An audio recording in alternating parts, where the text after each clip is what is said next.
नमस्कार, आप देख रहे हैं एफएम न्यूज। आपके साथ मैं हूं शिवानी मिश्रा और वक्त हो गया है दिल्ली एनसीआर की बड़ी खबरों से आपको रूबरू कराने का। तो चलिए बुलेटिन की शुरुआत करते हैं। कोरोना मामलों में गिरावट लगातार जारी है। वहीं सोमवार को 287 दिनों के बाद सबसे कम नए कोरोना के मामले दर्ज किए गए हैं और स्वास्थ्य मंत्रालय की ओर से जारी आंकड़े के मुताबिक पिछले 24 घंटे में 8,865 नए कोरोना के केसेस सामने आए हैं और 197 कोरोना संक्रमितों की जान गई है। वहीं 11,971 लोग कोरोना से ठीक भी हुए हैं, यानी कि 3,303 एक्टिव केस अब कम हो गए हैं। और कोरोना महामारी की शुरुआत से लेकर अब तक कुल 3,44,56,000 लोग कोरोना से संक्रमित हुए हैं, जिनमें से 4,63,852 लोगों की कोरोना की वजह से मौत भी हो चुकी है। और अच्छी बात यह है कि अब तक कुल 3,38,61,000 लोग कोरोना से ठीक हुए हैं और देश में कोरोना एक्टिव केस की संख्या अब 1.5 लाख से भी कम हो गई है और कुल 1,30,793 लोग अभी भी कोरोना वायरस से संक्रमित हैं, जिनका इलाज फिलहाल चल रहा है।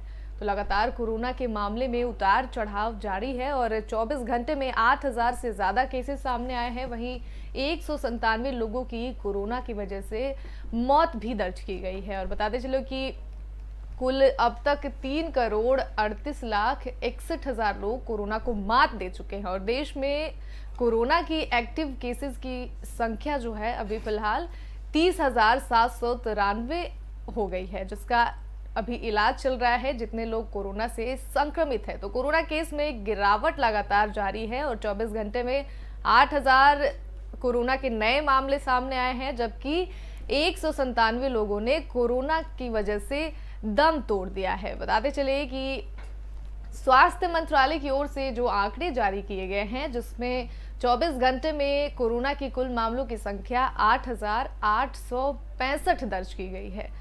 और बताते चले कि कोरोना के मामले में गिरावट जो है वो लगातार जारी है और सोमवार की बात करें तो 287 दिनों के बाद से कोरोना के सबसे कम नए मामले दर्ज किए गए हैं। और उसके साथ ही आज स्वास्थ्य मंत्रालय ने जो आंकड़ा जारी किया है, जिसमें पिछले 24 घंटे के कोरोना केसेस की बात की गई है, 8,865 नए कोरोना के मामले सामने आए हैं और 197 लोगों की जान चली गई है। वहीं 11,971 लोग कोरोना को मात दे चुके हैं, यानी कि 3,300 एक्टिव केसेस अब कम हो गए हैं। और कोरोना महामारी की शुरुआत से लेकर अब तक कुल 3,44,56,000 लोग कोरोना की चपेट में आ चुके हैं, जिनमें से 4,63,852 लोगों की मौत हो चुकी है। और अच्छी बात यह है कि अब तक 3,38,61,000 लोग कोरोना को मात दे चुके हैं और देश में कोरोना एक्टिव केस की संख्या 1.5 लाख से कम हो गई है और कुल 1,30,793 लोग अभी भी कोरोना से संक्रमित हैं, जिनका फिलहाल इलाज चल रहा है।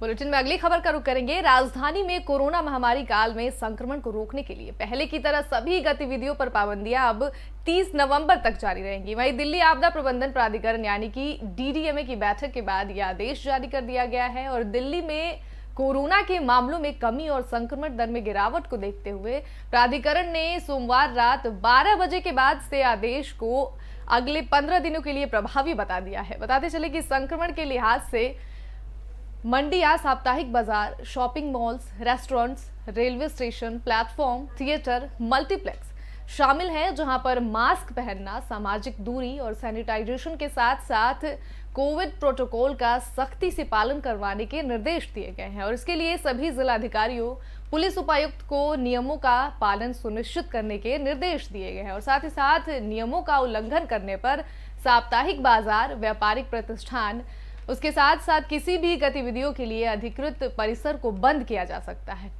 बताते चले कि कंटेनमेंट जोन में केवल जरूरी सेवाओं के लिए छूट रहेगी। इस खबर पर हमारे साथ फोन लाइन पर चर्चा करने के लिए आकाश जिंदल जी, अर्थशास्त्री, जुड़ गए। सबसे पहले आपका बहुत बहुत स्वागत है एफएम न्यूज में। धन्यवाद। 30 नवंबर तक गतिविधियों पर पाबंदी लगा दी गई है। आप ये बताइए कि किन किन गतिविधियों पर पाबंदियां लगाई गई हैं और कितनी छूट मिली है, और साथ ही साथ ये भी बताइए कि इससे अर्थव्यवस्था पर कितना प्रभाव पड़ेगा। देखिए, ये जानकारी कि कुछ गतिविधियों पे बैन लगाया गया है वो आप ही के चैनल के द्वारा मुझे मिली है। जी जी। तो इसीलिए जो है मैं इस पे अपना व्यू पॉइंट जरूर रखूंगा। बिल्कुल। मेरे हिसाब से देखिए, इकोनॉमी और आपने कहा अर्थव्यवस्था, मेरे हिसाब से सबसे कीमती चीज जो है जी वो आज की तारीख में जी हमारा कोई फ्लैट, कोई गाड़ी, कोई एसेट नहीं, वो है ह्यूमन लाइफ। और आज की तारीख में जिस तरीके से कोरोना का डर हमें है और जिस तरीके से दिल्ली में पॉल्यूशन फैल रहा है, तो उसके हिसाब से ह्यूमन लाइफ को बचाने के लिए अगर कोई एफर्ट किया गया है तो मेरे हिसाब से मैं उसकी सराहना करूंगा, क्योंकि मेरे हिसाब से सबसे प्रेशियस चीज है ह्यूमन लाइफ। तो अगर उस चीज के लिए कुछ एफर्ट किया जाता है, कुछ रिस्ट्रिक्शन लगाई जाती हैं, तो मेरे हिसाब से कोई बुराई नहीं है। इकोनॉमी तो फिर रिकवर कर जाएगी, बट सबसे पहले हमें ह्यूमन लाइफ को बचाना है। तो ह्यूमन लाइफ की सेफ्टी के लिए प्रिकॉशन लेने के लिए अगर कुछ एक्टिविटीज को रिस्ट्रिक्ट किया गया है, कुछ क्लैंप डाउन किया गया है या कुछ कम की गई है, मेरे हिसाब से उसमें कोई इश्यू नहीं है। बिकॉज हमें सर्कमस्टांसेस के हिसाब से, तो सरकार अगर कोई सर्कमस्टांसेस के हिसाब से डिसीजन लेती है लोगों को बचाने के लिए, तो उसमें कोई ऐसी बुराई नहीं है। अर्थव्यवस्था तो पहले भी जब लॉकडाउन हुआ था टेम्पररी डाउन गई थी, बट उसके बाद आपने देखा इंडिया की इकोनॉमी ने कितना अच्छा बाउंस बैक एग्जिबिट किया है। After the lockdown in the first quarter we had a GDP growth of more than 20%। अब पूरे साल के लिए GDP growth 9.5% के आसपास उम्मीद की जा रही है। And India is expected to be the fastest growing economy amongst bigger economies again। तो मेरे हिसाब से अगर शॉर्ट टर्म के लिए सरकार कोई ऐसा फैसला करती है जो जनता की सेहत और जनता की जान बचाने के लिए है, कुछ रिस्ट्रिक्शन करती है, तो मेरे हिसाब से फाइनेंशियल टर्म में भी वो कोई महंगा सौदा नहीं है, बिकॉज सबसे कीमती है ह्यूमन लाइफ। बिल्कुल सर। चलिए, तमाम जानकारी के लिए बहुत बहुत शुक्रिया हमारे साथ फोन लाइन पर जुड़ने के लिए। तो आकाश जिंदल जी अर्थशास्त्री हमारे साथ फोन लाइन पर जुड़े थे और उन्होंने तमाम जानकारी हमें साझा किया। तो चलिए, आपको ग्राफिक्स के जरिए हम बताते हैं कि इन नियमों के तहत कौन कौन सी गतिविधियां चलेंगी। सभी शिक्षण संस्थान, skill development and training institute, library 50% क्षमता के साथ काम करेंगे और इस दौरान कोरोना से बचाव के लिए नया मानक संचालन का पालन करना होगा। और साथ ही साथ रेस्टोरेंट, बार का संचालन 50% क्षमता के साथ होगा और थिएटर, मल्टीप्लेक्स में 100% क्षमता के साथ दर्शकों को इजाजत में प्रवेश मिलेगा। और इसके साथ ही साथ सभी शिक्षण संस्थान, रेस्टोरेंट, बार का संचालन 50% क्षमता के साथ रहेगा। थिएटर, मल्टीप्लेक्स में 100% क्षमता के साथ दर्शकों को जाना होगा और रेस्टोरेंट, बार, थिएटर, मल्टीप्लेक्स में लोगों को पालन भी करना होगा सामाजिक दूरी का। और 50% क्षमता के साथ मेट्रो और बसों का परिचालन भी 100% क्षमता के साथ होगा। और इसके साथ ही साथ आपको बताते चले कि 50% क्षमता के साथ ऑडिटोरियम और असेंबली हॉल का संचालन होगा। और आपको बता दें कि प्रदर्शनकारियों के आयोजन को भी मंजूरी दे दी गई है और इसके तहत वाणिज्य और उद्योग मंत्रालय की ओर से व्यापार मेले के दौरान 30 मार्च को जारी एसओ का पालन भी करना होगा। इस दौरान मास्क पहनना, सामाजिक दूरी का पालन करने के साथ साथ सैनिटाइजेशन भी जरूरी होगा। और कोविड-19 संक्रमण के प्रसार को रोकने के लिए एसओपी का पालन नहीं करने पर आयोजक पर कार्रवाई की जाएगी। मेट्रो और बसों का परिचालन भी 100% क्षमता के साथ होगा। इस दौरान खड़े होकर सफर पर पाबंदियों का पालन करना होगा। धार्मिक प्रबंधन कमेटी, प्रदर्शन, योग संस्थान, स्पा, सिनेमा हॉल और मल्टीप्लेक्स में भी कोविड प्रोटोकॉल का पालन करना अनिवार्य होगा। इस दौरान नियमों की अनदेखी करने वालों पर संबंधित जिलाधिकारी या पुलिस आयुक्त की तरफ से कार्रवाई भी की जाएगी। और शादी समारोह में ज्यादा से ज्यादा 200 लोगों को शामिल होने की इजाजत होगी और शव यात्रा के दौरान अधिकतम 200 लोग शामिल हो सकेंगे। ऑटो ई रिक्शा में 2 यात्री, जबकि मैक्सी कैब में 5 और आरटीवी में अधिकतम से 11 यात्रियों को सफर की इजाजत दी जाएगी। तो ग्राफिक्स के जरिए हमने आपको बताया कि कौन कौन सी गतिविधियां चलेंगी।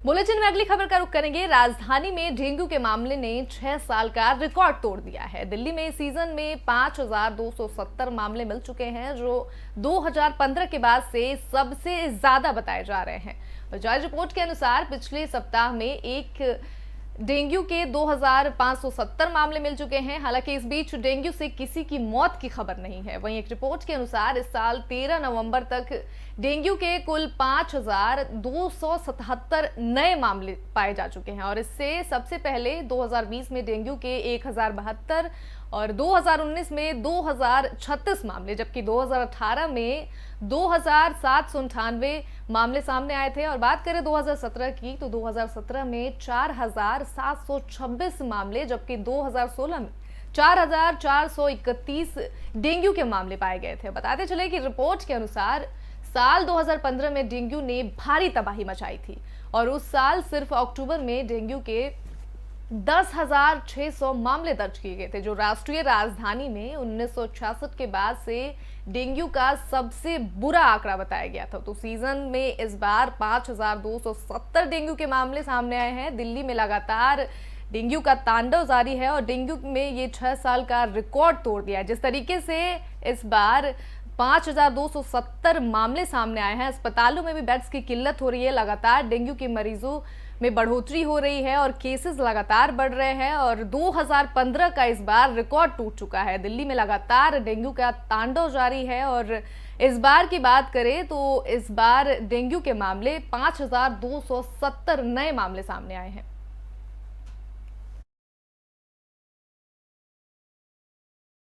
रुकेंगे एक छोटे से ब्रेक के लिए, बने एफएम न्यूज के साथ।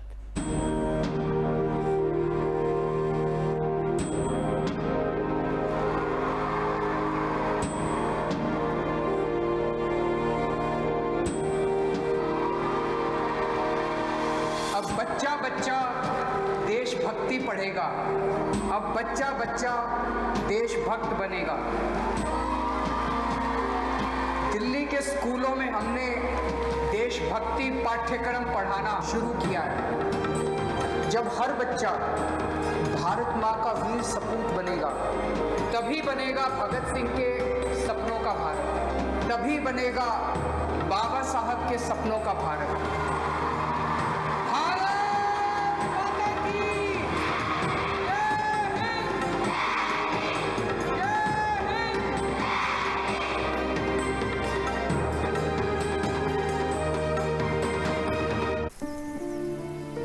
हम सभी जानते हैं कि दिल्ली और उसके आसपास के इलाकों में हर साल अक्टूबर नवंबर के महीनों में पराली के धुएं से प्रदूषण बढ़ जाता है।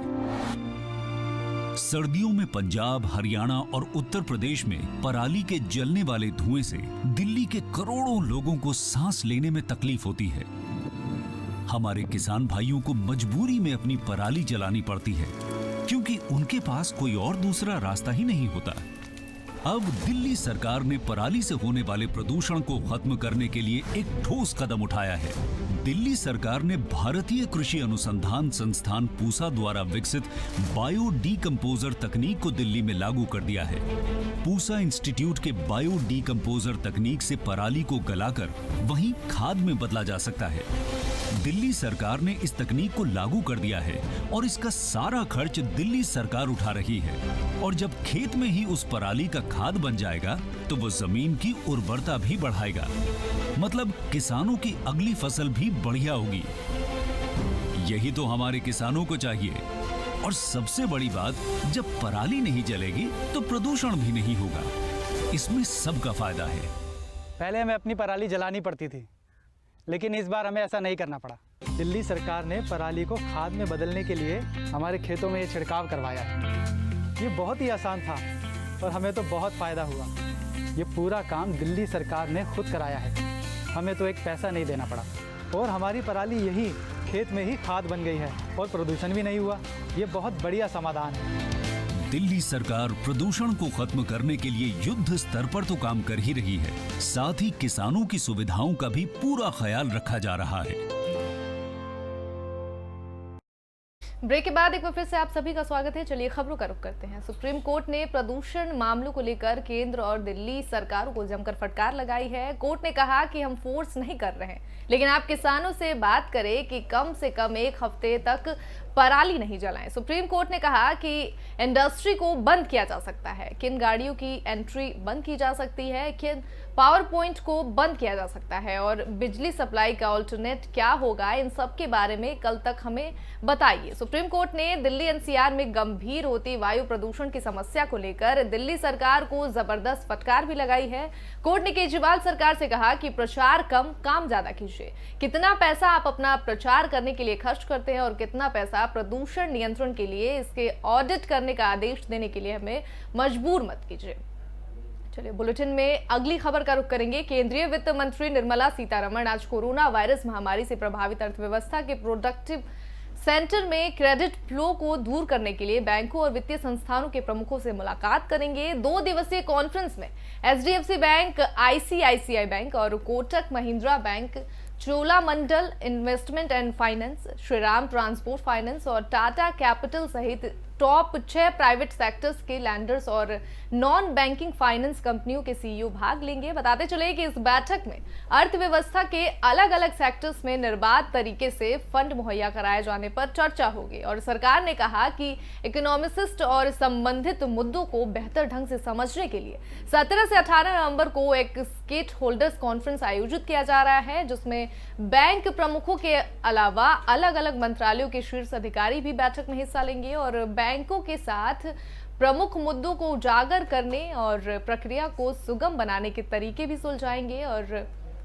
इसके अलावा वित्त मंत्रालय द्वारा आयोजित की जाने वाली इस बैठक में इंफ्रास्ट्रक्चर मंत्रालयों और कृषि और संबद्ध विभागों के बड़े अधिकारी भी इसमें शामिल होंगे।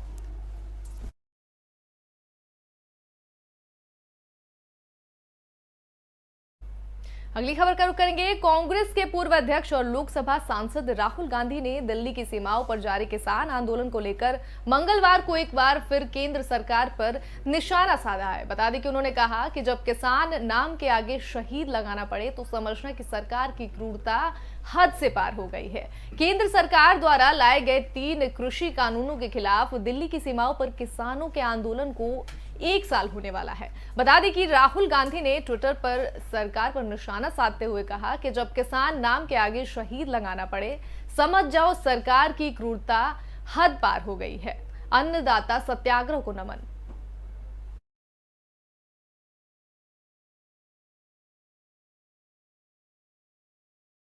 नोएडा की सड़कें दुर्घटनाओं के लिए बदनाम है। अगर दोपहिया वाहन चालक ने हेलमेट ना लगाया और सस्ते डुप्लीकेट किस्म का हेलमेट पहना हो तो जान जाने का भी खतरा बना रहता है। और इसे देखते हुए हाईटेक सिटी नोएडा की ट्रैफिक पुलिस मनाए जाने में यातायात माह में एक एनजीओ के साथ मिलकर एक नई पहल करते हुए हेलमेट बैंक की शुरुआत की है। इस मुहिम का मकसद है कि लोग सुरक्षा के मानकों वाले हेलमेट पहने, जिससे सड़कों पर होने वाले दुर्घटना को रोका जा सके। बताते चले कि इस बैंक से सस्ते और डुप्लीकेट हेलमेट मिल सकेगा। वहीं बाहर से नोएडा में आने वाले वाहन चालक जिन्हें हेलमेट की आवश्यकता है, वो निःशुल्क हेलमेट कुछ जरूरी कागजात को दिखाकर ले सकते हैं। तस्वीरों में आप देख सकते हैं नोएडा में डीसीपी ट्रैफिक पुलिस कार्यालय पर लोगों का जरूरी कामकाज दिखाकर हेलमेट ले रहे हैं। यहाँ पर ये हेलमेट वाहन चालक अपने पास 1 हफ्ते तक इसे रख सकते हैं और इसके लिए उन्हें कोई शुल्क नहीं देना पड़ेगा। और इसके लिए नोएडा ट्रैफिक पुलिस और हेलमेट मैन के रूप में मशहूर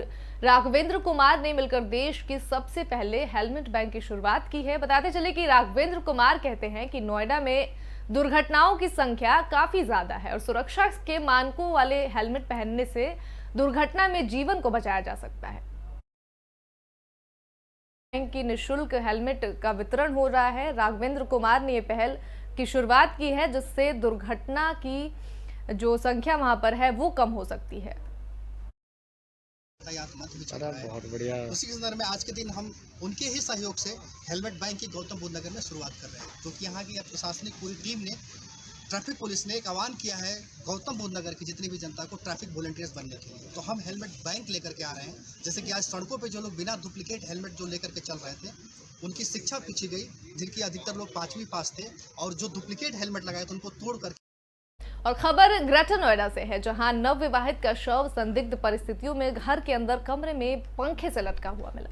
बता दें कि मृतक मीना के परिजनों ने ससुराल पक्ष पर हत्या का आरोप लगाया है। वहीं पुलिस ने महिला के शव को कब्जे में लेकर पोस्टमार्टम के लिए भेज दिया है और मामले की जांच पड़ताल अभी फिलहाल चल रही है। आपको बता दें कि मौत की सूचना पूरे गांव में आग की तरह फैल गई है और सूचना मिलते ही मृतक महिला के परिजन भी मौके पर पहुंच गए और जमकर हंगामा किया। आपको बता दें कि मृतक महिला की शादी लगभग 5 महीने पहले हुई थी और मृतका के परिजनों का कहना है कि फरमीना की हत्या करने के बाद उसके शव को पंखे से लटकाया गया, ये ताकि मामला सुसाइड का लगे। वहीं पुलिस के आला अधिकारियों का कहना है कि पूरे मामले की जांच फिलहाल पुलिस कर रही है।